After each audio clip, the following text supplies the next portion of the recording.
Hello guys. हम अच्छे हैं, आशा करते हैं कि आप लोग भी अच्छे होंगे। आज थर्ड क्लास है, ठीक है।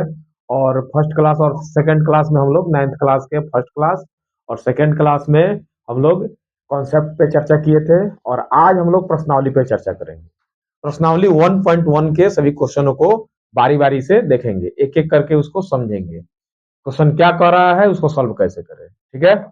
तो आइए सबसे पहले हम प्रश्नावली 1.1 पर चर्चा करते हुए देखते हैं प्रश्न संख्या 1 कि प्रश्न संख्या 1 क्या कहता है, ठीक है। तो प्रश्न संख्या 1 बोल रहा है कि क्या शून्य एक परिमेय संख्या है? क्या इसे आप p बाई क्यू के रूप में लिख सकते हैं, जहां p और q एक पूर्णांक संख्या है और q does not equal to zero, यानी कि q जो है जीरो के बराबर नहीं होना चाहिए।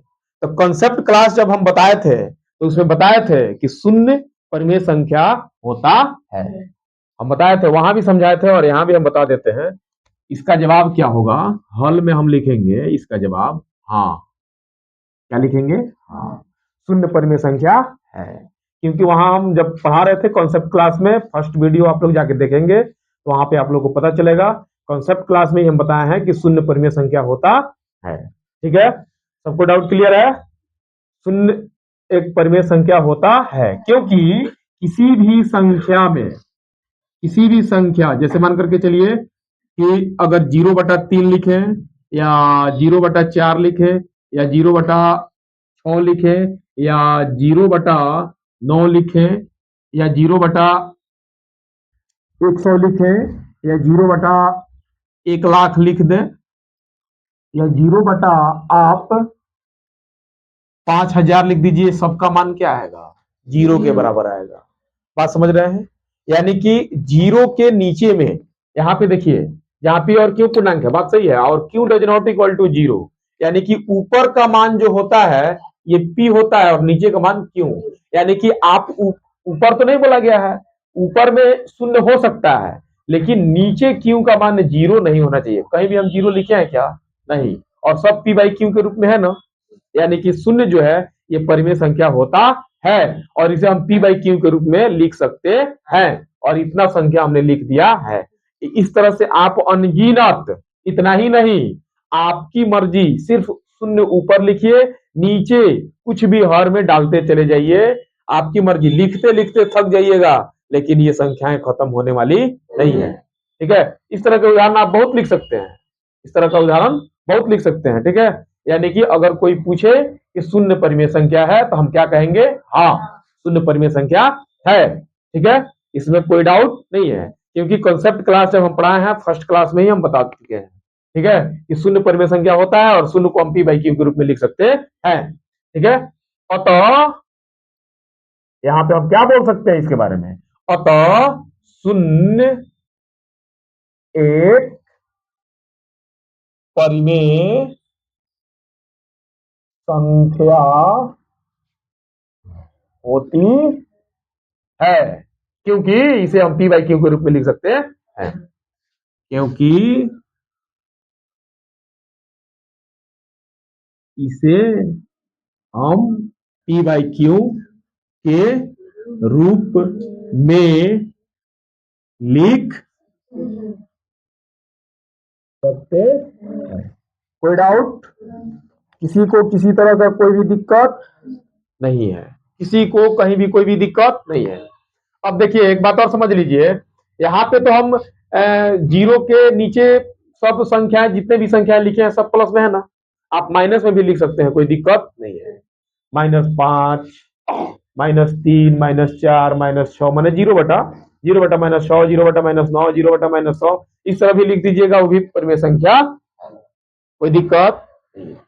यानी कि शून्य एक परिमेय संख्या होती है और उसे हम पी बाई क्यू के रूप में लिख सकते हैं, इसलिए शून्य एक परिमेय संख्या है। कोई दिक्कत? फर्स्ट क्लास में भी इसके बारे में हम लोग चर्चा कर चुके हैं, इसमें किसी तरह का कोई प्रॉब्लम होना ही नहीं चाहिए, ठीक है। अब आते हैं सेकंड क्वेश्चन, क्वेश्चन नंबर 2, 1.1 प्रश्नावली 1.1 का क्वेश्चन नंबर 2 पर अब चर्चा करते हैं, ठीक है। क्वेश्चन नंबर 2 पे चर्चा करते हैं और क्वेश्चन नंबर 2 पे क्वेश्चन नंबर 2 जो दिया है, इसके बारे में हम लोग सेकंड कॉन्सेप्ट क्लास में चर्चा कर चुके हैं। ठीक है, इसके बारे में भी चर्चा हो चुका है। दो संख्याओं के बीच में कितनी परिमेय संख्या होती है, बताए थे। दो संख्याओं के बीच में कितनी परिमेय संख्याएं होती है, अनंत। कितनी होती है, अनंत, अनगिनत होती है। ठीक है, इसका कोई अंत नहीं है। और यहाँ पे कह रहा है कि मात्र 6 को बताना है। को बताना है, 6 को। इस क्वेश्चन में बोला जा रहा है कि 3 और 4 के बीच सिर्फ 6 परिमेय संख्या ज्ञात करें। ठीक है, तो दो संख्याओं के बीच में परिमेय संख्या निकालने के लिए हम बहुत तरीका बताए हैं, 3 को तरीका बताए हैं। ठीक है, तो 3 को तरीका बताया है, तो तीनों तरीका अप्लाई करने की कोई जरूरत नहीं है। 6 को बताना है तो हमने क्या बोला था कि ए बराबर आप 3 लिख दीजिए और बी बराबर क्या लिख दीजिए, 4। नहीं, को परिमेय संख्या बताना है 6 को। तो अब यहाँ पे आप लिखिए 6 में 1 जोड़ेंगे क्या होगा, 7। यानी कि ये जो 3 दिया गया है, 3 में आप 7/7 से गुना कीजिए। और यहाँ पे जो 4 दिया गया है, 4 को थोड़ा सा स्पेस दे करके यहाँ पे लिखिए, और 4 में भी 7/7 से गुना कीजिए। इसको गुना करेंगे 7 तिरका 21/7, इसको गुना करेंगे 7 चौका 28/7। अब देखिए इन दोनों के बीच 21 को छोड़ देंगे और इधर 28 को भी छोड़ देंगे, और 21 के बाद 28 के पहले, 21 के बाद और 28 से पहले जितनी संख्या है बटा में 7 कर करके लिख लेंगे। तो 21 के बाद क्या क्या आता है, 21/7 से बड़ा 22/7।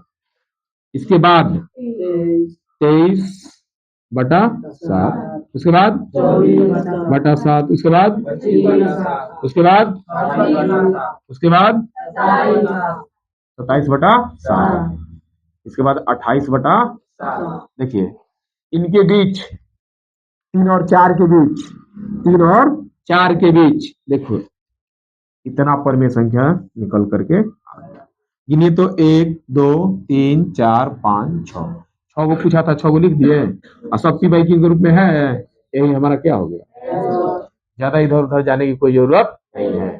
सबसे आसान तरीका, ठीक है, पी बाई क्यू के रूप में बदलने का भी तरीका इसमें सोचना नहीं है। जैसे एक दशमलव वाला बताए थे कि 3.1 लिख दो, 3.2, 3.3 बताया था ना। फिर उसमें दशमलव को इरेज करना है, हटाना है, बट्टा में 10 करना है, तो वहां पे थोड़ा सा ये है। लेकिन यहाँ पे देखो तो एकदम आसान है, सब बट्टे में निकल के आ रहा है ना। यहाँ पे कोई सोचना ही नहीं है, कोई दिक्कत कोई प्रॉब्लम नहीं। तो इस तरह से इसको बना लीजिएगा। दो संख्याओं के बीच में परिमेय संख्या निकालने के लिए सेकेंड क्लास जो कंसेप्ट का हुआ था उसमें बताया है, यहाँ भी बता दिए। अब क्वेश्चन नंबर 3 का चर्चा करते हैं। ठीक है, क्वेश्चन नंबर 3 में कह रहा है कि 3/5 और 4/5। लड़का घबरा के बैठा होगा कि सर तो सिर्फ 3 और 4 पर बताए थे। अच्छा है, अभी भी बताए तो 3 और 4 पर बताए, बटा वाला तो बताइए नहीं किए थे। अब ई कैसे बनेगा, अब माथा पर हाथ धर के लड़का बैठा है। अरे माथा पर हाथ धरने की क्या जरूरत है, ये भी वैसा ही बनेगा जिस तरह से वो बना। यहाँ भी ए का मान क्या दिया है, 3/5, और बी का मान क्या दिया है 4/5। को बताना है 5 को, तो 5 में 1 ऐड करेंगे क्या होगा 6। अब 3/5 में 6/6 से गुना करो, और इधर 4/5 में भी 6/6 से गुना करो। 3 छक 18, 6 पचे 30, 6 चौका 24, 6 पचे 30। अब 18 के बाद 24 के पहले लिखो ना, देखो ना आता है कि नहीं 5, एकदम आराम से आएगा। 18 अब बटा में 30 है ना। अब इसके बीच में लिखो 18 के बाद कौन सी आता है 19 बटा में 30, 19 के बाद 20 बटा में 30, 20 के बाद 21 बटा में 30, 21 के बाद बटा में 22 के बाद बटा में 30, 23 के बाद लिखिए, कि इसके बाद तो 24 आया है ना, तो 24 से पहले तक ना लिखना था हमको। और इसके बाद यहाँ पे आ जाएगा 24 बटा में 30। देखो तो काउंट करो तो इसको आया क्या, आया क्या। यहाँ पे ऐसे भी अगर थोड़ा सा सुटेबल दिखाई दे, इसके लिए आप लिख सकते हैं अतः 3/5 और 4/5 के बीच की परिमेय संख्या बराबर बराबर। देखिए जितना निकल के आया है 19/30, 20/30, 21/30, 22/30, 23/30 और लिख करके और यहाँ पे क्या कर दीजिए, ऐसे थोड़ा सा सजा के लिख दीजिएगा तो भी बेहतर होगा। इस क्वेश्चन में भी ऐसे थोड़ा सजा करके लिख लीजिएगा, थोड़ा आकर्षक लगे, अच्छा लगे, कॉपी में अगर लिखे हैं तो अच्छा दिखाई दे, ऐसे भी कोई दिक्कत नहीं है। समझ में आ गया? किसी को कोई प्रॉब्लम नहीं है। सेकेंड क्लास में इस पर बहुत सारी चर्चाएं हुई थी, ठीक है। यानी कि 1.1 का क्वेश्चन नंबर 1 से लेकर के 3 तक हम लोग अभी तक कंप्लीट हो गया और कोई परेशानी भी नहीं हुआ, क्योंकि कंसेप्ट क्लास अगर अच्छा से समझ में आया तो इसमें कोई दिक्कत ही नहीं था। इस क्वेश्चन के बारे में भी चर्चा हुआ था, इसके बारे में भी चर्चा हुआ था और इसके बारे में भी चर्चा हुआ ही था। बस ये बटा में दिया है कि इस टाइप का क्वेश्चन हम कॉन्सेप्ट क्लास में नहीं बताए थे, अभी बता दिए। इसमें कुछ करना ही नहीं है, बस दिया है तो दिया है, ऊपर नीचे जिस तरह से गुना करेंगे कर देंगे। यहाँ भी गुना कर रहे हैं और वहां भी गुना कर रहे हैं। अब गुना करने के बाद यहाँ पे जो मान आएगा और यहाँ पे जो मान आएगा, इस पर ध्यान रखिए, उसके बीच वाला सब लिख लीजिए। बटा में जो नीचे रहेगा वो सब वैसे ही रहेगा, कोई दिक्कत? सबको समझ में आ गया? एकदम आराम से इसको उतार लीजिए, अच्छा से उतार लीजिए, ठीक है। और वीडियो को लाइक जरूर कीजिएगा, शेयर जरूर कीजिएगा, अपने दोस्तों के पास जरूर इसको पहुंचाइएगा, ठीक है।